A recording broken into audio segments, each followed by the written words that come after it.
Coordinate geometry important 1 mark questions.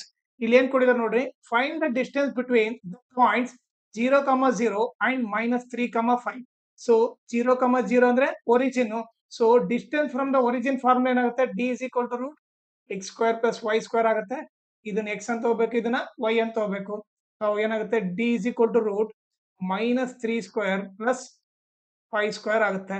So D is equal to -3 square ಅಂದ್ರೆ ಏನು, -3 square ಅಂದ್ರೆ -3 into -3, minus into minus plus 3 3 ಜ 9 ಆಯ್ತು. 5 square ಎಷ್ಟು, 25. D is equal to root 25 plus 9 ಏನಾಗುತ್ತೆ, 34 ಆಗುತ್ತೆ. ಓಕೆ, ಸೊ 34 ನ ಸಿಂಪ್ಲಿಫೈ ಮಾಡಕ್ ನೋಡ್ರಿ, 2 17 ಜ 17 1 ಜ, ಇದು ಫರ್ದರ್ ಸಿಂಪ್ಲಿಫೈ ಆಗಲ್ಲ. ಸೊ ಇಲ್ಲಿಗೆ ಬಿಟ್ಬಿಡ್ರಿ, D is equal to root 34 units ಅಂತ ಬರೀರಿ. ಓಕೆ, 16th ಕ್ವಶನ್ ಇಲ್ಲಿ ಏನ್ ಕೊಡಿದ್ರೆ, find the distance of the point 6,8 from the origin. Distance from the origin ಅಂದ್ರೆ ಫಾರ್ಮ್ ಏನು, D is equal to root X square plus Y square. ಇದನ್ನ X ಅಂತ ತಗೊಳ್ರಿ, ಇದನ್ನ ವೈ ಅಂತ ತಗೊಳ್ರಿ. D is equal to X ಇದ್ದಲ್ಲಿ 6 square plus Y ಇದ್ದಲ್ಲಿ 8. ಸೊ ಏನಾಗುತ್ತೆ, D is equal to root 6 square 36, 8 square 64. D is equal to 64 plus 36 100 ಆಗುತ್ತೆ, ರೂಟ್ 100 10. ಸೊ ಡಿಸ್ಟೆನ್ಸ್ ಬಂದ್ಬಿಟ್ಟು 10 units. Okay, 17th question, write the coordinates of the midpoint of the line segment joining the points a of x1 y1 and b of x2 y2. So nothing but ಏನು, mid point formula ಬರಿ ಅಂತ ಹೇಳಿದ್ದಾರೆ. Mid point formula ಏನು, m of x y is equal to x1 plus x2 by 2 y1 plus y2 by. Okay, ಇದು ಇದ್ರದ್ದು solution.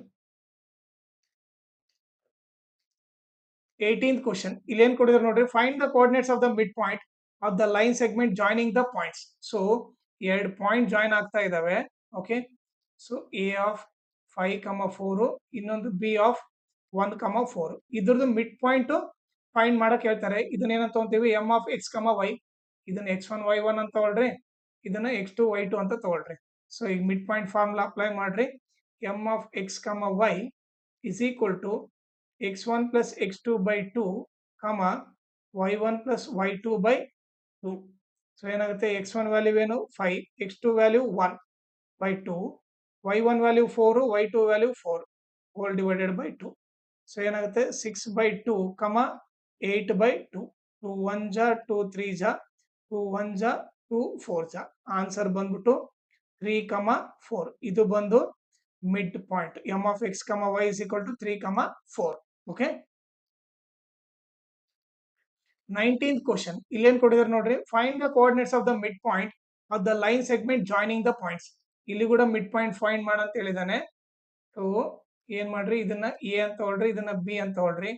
So ಇದು 2, 3, ಇದು 4, 3. So ಇದ್ರ ಮಿಡ್ ಪಾಯಿಂಟ್ ಕಂಡುಬೇಕು. So M of X Y. So ಇದೇನಿದು x1 y1, ಇದು ಬಂದು x2 y2.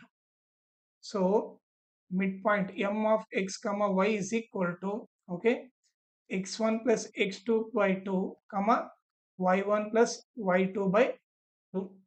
So ಏನಾಗುತ್ತೆ, x1 ವ್ಯಾಲ್ಯೂ ಏನು 2, 2 plus 4 by 2 3 plus 3 by 2 ಆಗುತ್ತೆ. So nothing but 6 by 2 6 by 2 ಆಗುತ್ತೆ. ಸೊ ಏನಾಯ್ತು, 2 1 ಜ 2 3 ಜ 2 1 ಜ 2 3 ಜ. ಸೊ ಆನ್ಸರ್ ಬಂದ್ಬಿಟ್ಟು 3, 3. ಇದು ಬಂದು ಮಿಡ್ ಪಾಯಿಂಟ್ ವ್ಯಾಲ್ಯೂ.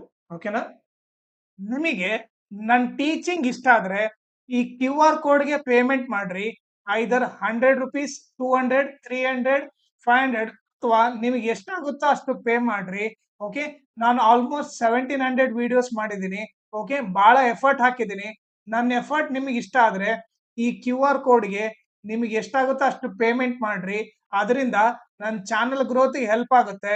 ಆಮೇಲೆ ಈ ಟೈಪ್ ಆಫ್ ವಿಡಿಯೋಸ್ ಮಾಡಕ್ಕೆ ಬಹಳ ಹೆಲ್ಪ್ ಆಗುತ್ತೆ. ಸೊ ಅದಕ್ಕೋಸ್ಕರ ಈ QR ಕೋಡ್ಗೆ ನಿಮ್ಗೆ ಎಷ್ಟಾಗುತ್ತೋ ಅಷ್ಟು ಪೇಮೆಂಟ್ ಮಾಡ್ರಿ. 20th ಕ್ವಶನ್ ಇಲ್ಲಿ ಏನ್ ಕೊಟ್ಟಿದ್ದಾರೆ ನೋಡ್ರಿ, find the coordinates of the mid point of the line segment joining the points. Okay, 2 point join ಆಗ್ತಾ ಇದಾವೆ. Okay, P Q. ಸೊ ಇದು 3, 4, ಇದು ಬಂದು 5, 6. ಸೊ ಇದ್ರ ಮಿಡ್ ಪಾಯಿಂಟ್ ಕಂಡಿಬೇಕು. Okay, M of X Y. So ಇದೇನಿದು x1 y1 ಇದು ಬಂದು x2 y2. ಸೊ ಈ ಮಿಡ್ ಪಾಯಿಂಟ್ ಫಾರ್ಮುಲಾ ಅಪ್ಲೈ ಮಾಡೋಣ. m of x, y is equal to x1 plus x2 by 2, y1 plus y2 by 2. So x1 value 3 ಇದೆ, x2 value 5 ಇದೆ. 3 plus 5 by 2. y1 value 4 ಇದೆ, y2 value 6 ಇದೆ. Whole divided by 2. So ಏನಾಗುತ್ತೆ 3 plus 5 8, 8 by 2, 4 plus 6 10 by 2 ಆಯ್ತು. 2 1 ಜಾ 2 4 ಜಾ 2 1 ಜಾ 2 5 ಜಾ. ಸೊ ಎಷ್ಟು ಬರುತ್ತೆ 4, 5. ಇದು ಬಂದ್ಬಿಟ್ಟು ಮಿಡ್ ಪಾಯಿಂಟ್. Okay, so 4, 5. ಓಕೆನಾ. ಈಗ next 21st question. If the midpoint of the line segment joining the points, so mid point ಬಂದ್ಬಿಟ್ಟು 5, 5 ಅವನೇ ಕೊಟ್ಟಿದ್ದಾನೆ. ಸೊ ಈಗ ನೋಡ್ರಿ, 2 ಪಾಯಿಂಟ್ ಜಾಯಿನ್ ಆಗ್ತಾ ಇದಾವೆ. ಯಾವ್ಯಾವು? ಒಂದು 6, 3, ಇನ್ನೊಂದು ಬಂದ್ಬಿಟ್ಟು 4, y. ನೋಡ್ರಿ, if the mid point of the line segment joining the points, ಇದು ಮತ್ತೆ ಇದು ಜಾಯಿನ್ ಆದಾಗ ಅದ್ರ ಮಿಡ್ ಪಾಯಿಂಟ್ ಏನ್ ಬಂದಿದೆ? 5, 5 ಬಂದಿದೆ. ಸೊ ಮಿಡ್ ಪಾಯಿಂಟ್ ಬಂದ್ಬಿಟ್ಟು 5, 5 ಬಂದಿದೆ. ಈಗ ನಾನು y ವ್ಯಾಲ್ಯೂ ಕಂಡಿಡ್ಬೇಕು. ಸೊ ಅವಾಗ ಏನ್ ಮಾಡ್ರಿ, ಇದನ್ನ x1 y1 ತಗೊಳ್ರಿ, ಇದು xy ತಗೊಳ್ರಿ, ಇದು x2 y2 ತಗೊಳ್ರಿ. ಸೊ ಈಗ ಮಿಡ್ ಪಾಯಿಂಟ್ ಫಾರ್ಮ್ ಏನು? m of x, y is equal to x1 plus x2 by 2, y1 plus y2 by 2. So mid point ಏನ್ ಕೊಟ್ಟಿದ್ದಾರೆ? 5, 5 ಅಂತ ಕೊಟ್ಟಿದ್ದಾರೆ. is equal to 6 plus 4 by 2, y1 value ಏನು? 3, y2 value ಏನು? So y2 value y ಇದೆ, 3 plus y by 2. So ಈಗ ನೀವು ನೋಡಿದ್ರೆ, ಓಕೆ, ಇಲ್ಲಿ ಏನಿದೆ ನಿಮ್ಗೆ ಅರ್ಥ ಆಗಲ್ಲ ಅಂತ, ಇದೇನಿದು x, y, ಇದು ಕೂಡ ಏನು x, y. ಸೊ ಈಗ ನಿಮಗೆ ಏನ್ ಗೊತ್ತಾಗಬೇಕಂದ್ರೆ, ಇಲ್ಲಿ ಈಕ್ವಲ್ ಟು ಸಿಂಬಲ್ ಇರೋದ್ರಿಂದ ಈ x ವ್ಯಾಲ್ಯೂ ಈಕ್ವಲ್. ಓಕೆ, ಆಮೇಲೆ ಈ y ವ್ಯಾಲ್ಯೂ ಈಕ್ವಲ್. ಸೊ ನನಗೆ ಇಲ್ಲಿ y ಕಂಡಿಡಬೇಕು. ನಾನು ಇವಾಗ ಏನ್ ಬರಿಬಹುದು? ಈ y ಪಾರ್ಟ್ ಈಕ್ವಲ್ ಅಂತ ಬರಿಬಹುದು. ಸೊ ನಾನೇನ್ ಬರಿಬಹುದು? ದಿಸ್ ಇಂಪ್ಲೈಸ್ ಈ y ಪಾರ್ಟ್ ಇಬ್ರು ಈಕ್ವಲ್ ಅಂತ ಬರಿಬಹುದು. ಸೊ ಅವಾಗ ಏನಾಗುತ್ತೆ, ಈ ಡಿವೈಡ್ ಬೈ 2 ಇರೋದು ಆ ಕಡೆ ಹೋದ್ರೆ ಇಂಟು ಆಗುತ್ತೆ. 5 into 2 is equal to 3 plus y. So ಏನಾಯ್ತು? 10 is equal to 3 plus y ಆಯ್ತು. ಓಕೆ, ಇದನ್ನ ಉಲ್ಟಾ ಬರೆದ್ರೆ 3 plus y is equal to 10, y is equal to 10, plus 3 ಆ ಕಡೆ ಹೋದ್ರೆ -3, y is equal to 7. So y value ಏನು? 7. 22nd question. ಇಲ್ಲಿ ಏನ್ ಕೊಟ್ಟಿದ್ದಾರೆ ನೋಡ್ರಿ, right the coordinates of the point P which divide the line segment joining the points A of x1, y1, B of x2, y2 internally in the ratio m1:m2. So ಇಲ್ಲಿ ಯಾವ point divide ಮಾಡ್ತಾ ಇದೆ? P point. So nothing but section formula ಬರಿಬೇಕು. Section formula ಏನ್ ಬರೀತೀರಿ? C of x, y is equal to m1 x2 plus m2 x1 divided by m1 plus m2 ಅಂತ ಬರೀತೀರಿ, ಅದೇ ರೀತಿ m1 y2 plus m2 y1 divided by m1 plus m2. ಇದು section formula.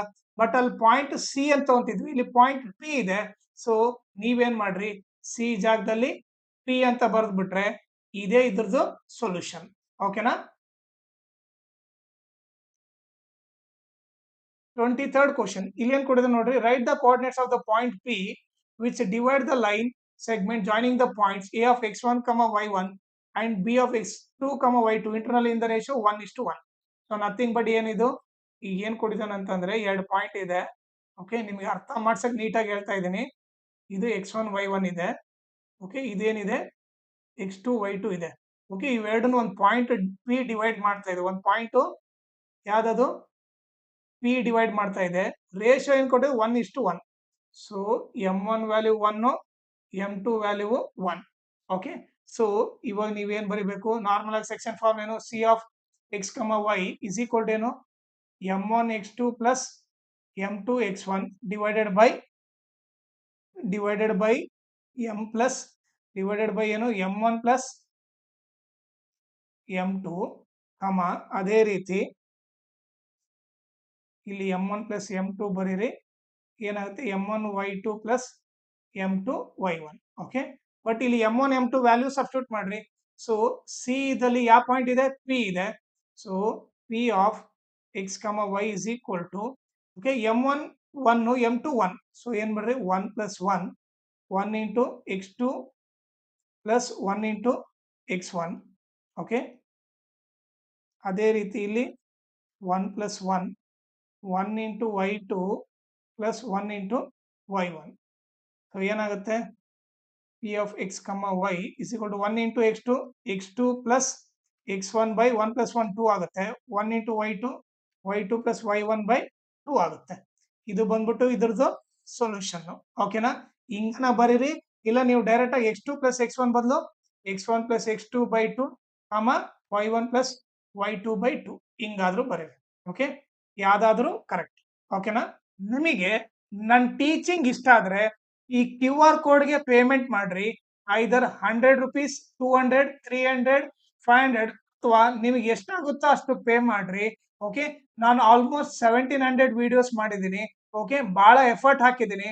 ನನ್ನ effort ನಿಮಗೆ ಇಷ್ಟ ಆದ್ರೆ ಈ QR ಕೋಡ್ಗೆ ನಿಮಗೆ ಎಷ್ಟಾಗುತ್ತೋ ಅಷ್ಟು ಪೇಮೆಂಟ್ ಮಾಡ್ರಿ. ಅದರಿಂದ ನನ್ನ ಚಾನಲ್ ಗ್ರೋತ್ಗೆ ಹೆಲ್ಪ್ ಆಗುತ್ತೆ. ಆಮೇಲೆ ಈ ಟೈಪ್ ಆಫ್ ವಿಡಿಯೋಸ್ ಮಾಡಕ್ಕೆ ಬಹಳ ಹೆಲ್ಪ್ ಆಗುತ್ತೆ. ಸೊ ಅದಕ್ಕೋಸ್ಕರ ಈ QR ಕೋಡ್ಗೆ ನಿಮಗೆ ಎಷ್ಟಾಗುತ್ತೋ ಅಷ್ಟು ಪೇಮೆಂಟ್ ಮಾಡ್ರಿ. ನಿಮಗೆ ನನ್ನ ಟೀಚಿಂಗ್ ಇಷ್ಟ ಆದ್ರೆ ನನ್ನ ವಾಟ್ಸಪ್ ಚಾನಲ್ ಜಾಯ್ನ್ ಆಗ್ರಿ. ಆ ಲಿಂಕ್ ಈ ವಿಡಿಯೋ ಡಿಸ್ಕ್ರಿಪ್ಷನ್ ಅಲ್ಲಿ ಹಾಕಿರ್ತೀನಿ. ಓಕೆ, ನೀವು ಜಸ್ಟ್ ಆ ಲಿಂಕ್ ನ ಕ್ಲಿಕ್ ಮಾಡ್ಬಿಟ್ಟು ನನ್ನ ವಾಟ್ಸಪ್ ಚಾನಲ್ ಜಾಯ್ನ್ ಆಗ್ರಿ. ಅದರಿಂದ ಅಡ್ವಾಂಟೇಜ್ ಏನಂದ್ರೆ ನಿಮಗೆ ರೀಸೆಂಟ್ ಆಗಿ ಮಾಡಿರೋ ವಿಡಿಯೋಸ್ ಎಲ್ಲ ಲಿಂಕ್ ಇರುತ್ತೆ. ಓಕೆ, ಇಂಪಾರ್ಟೆಂಟ್ ವಿಡಿಯೋಸ್ ಎಲ್ಲ ಲಿಂಕ್ ಅದರಲ್ಲಿ ಇರುತ್ತೆ. ಸೊ ನೀವು ಅದನ್ನ ಈಸಿಯಾಗಿ ರೆಫರ್ ಮಾಡ್ಬೋದು. ಓಕೆ, ಆಮೇಲೆ ನನ್ನ ಚಾನಲ್ ನ ಮ್ಯಾಕ್ಸಿಮಮ್ ಶೇರ್ ಮಾಡ್ರಿ. ಸೊ ದಟ್ ಎಕ್ಸಾಮ್ ಟೈಮ್ ಅಲ್ಲಿ ಎಲ್ಲರಿಗೂ ಹೆಲ್ಪ್ ಆಗುತ್ತೆ. ಆಮೇಲೆ ಈ ವಿಡಿಯೋ ಡಿಸ್ಕ್ರಿಪ್ಷನ್ ಅಲ್ಲಿ ನನ್ನ Instagram channel link, Telegram channel link, ಆಮೇಲೆ ಸ್ಟಾಟಿಸ್ಟಿಕ್ಸ್ ಎಲ್ಲ important question MCQ 1 mark 3 mark ಎಲ್ಲ ಇಂಪಾರ್ಟೆಂಟ್ ಕ್ವಶನ್ ಸಾಲ್ವ್ ಮಾಡ್ಬಿಟ್ಟು ಆ ಪ್ಲೇ ಲಿಸ್ಟ್ ಲಿಂಕ್ ನ ಈ ವಿಡಿಯೋ ಡಿಸ್ಕ್ರಿಪ್ಷನ್ ಅಲ್ಲಿ ಹಾಕಿರ್ತೀನಿ. ಅದನ್ನ ನೀವು ರೆಫರ್ ಮಾಡ್ರಿ.